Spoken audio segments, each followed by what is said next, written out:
O exame de sangue é importante para ajudar a identificar e prevenir alguns problemas de saúde. Veja agora as respostas para algumas dúvidas frequentes sobre este assunto.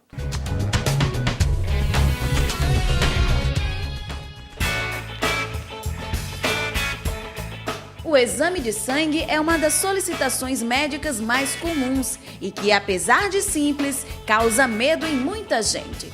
Com certeza você já deve ter passado por esse procedimento pelo menos uma vez na vida.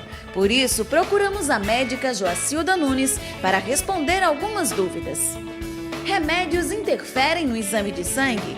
Alguns medicamentos sim, né? Eles podem interferir. A gente costuma dizer que quando alguém vai fazer um exame de sangue, a gente precisa saber pré-analítico, ou seja, antes dele fazer o exame, o que é que aquele paciente está usando, o que é que ele tem, se ingeriu álcool, algumas drogas que podem interferir naquele resultado.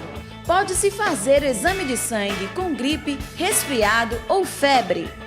Na maioria das vezes, quando você vai fazer um exame de sangue, você tem alguma queixa clínica, né? Exceto aqueles trabalhadores que fazem aqueles exames periódicos que eles têm que fazer porque trabalham em determinadas empresas e eles vão sem queixa, mas na maioria das vezes você tem alguma queixa. Principalmente a criança e o idoso, em geral, ele vai procurar o médico e o laboratório, vai ser referenciado porque tem uma gripe, tem uma febre, tem um sinal clínico ou uma queixa clínica, e aí ele pode fazer sim, né? E aí é um dos objetivos de se realizar um exame, é avaliar exatamente se aquela queixa é apenas uma gripe, se aquilo não é uma infecção de outra natureza que está causando aquela febre. Então é importante que seja feito esse exame nesse momento. Exame de sangue tem que ser sempre em jejum? Na maioria das vezes é importante o jejum. Existem exames que é obrigatório o jejum. Por exemplo, aqueles exames que avaliam parâmetros oriundos da dieta, a glicose, o colesterol, os triglicerídeos. Porque quando você se alimenta, você modifica os teores, os valores dessas substâncias. Então, tem que ter obrigatoriamente um jejum. Os demais exames, a exemplo do hemograma, que avalia se o indivíduo tem anemia e outras alterações, é um exame que não necessariamente a pessoa precisa estar em jejum. Mas de preferência que esteja, porque quando você se alimenta, aqueles nutrientes eles vão ser carreados, transportados pelo sangue.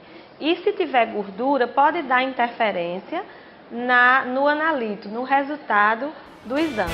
Um número elevado de leucócitos significa infecção? Na pessoa a partir dos 5 anos de idade, o principal representante são os neutrófilos segmentados. São células que estão relacionadas com infecção, principalmente por bactéria.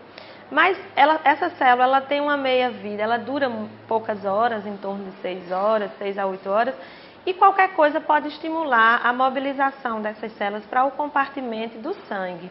Então, um estresse, um esforço físico, um choro de uma criança numa coleta, uma infecção mesmo, propriamente dita, uma febre, uma picada de abelha, são muitas interferências. Então, a gente não pode dizer necessariamente que um aumento de leucócitos significa uma infecção. É um sinalizador, é um alerta para que a gente possa averiguar melhor. Qual o número ideal de plaquetas? As plaquetas elas variam um pouco também por faixa etária. A criança, por natureza, ela tem uma quantidade um pouco maior de plaquetas do que os adultos.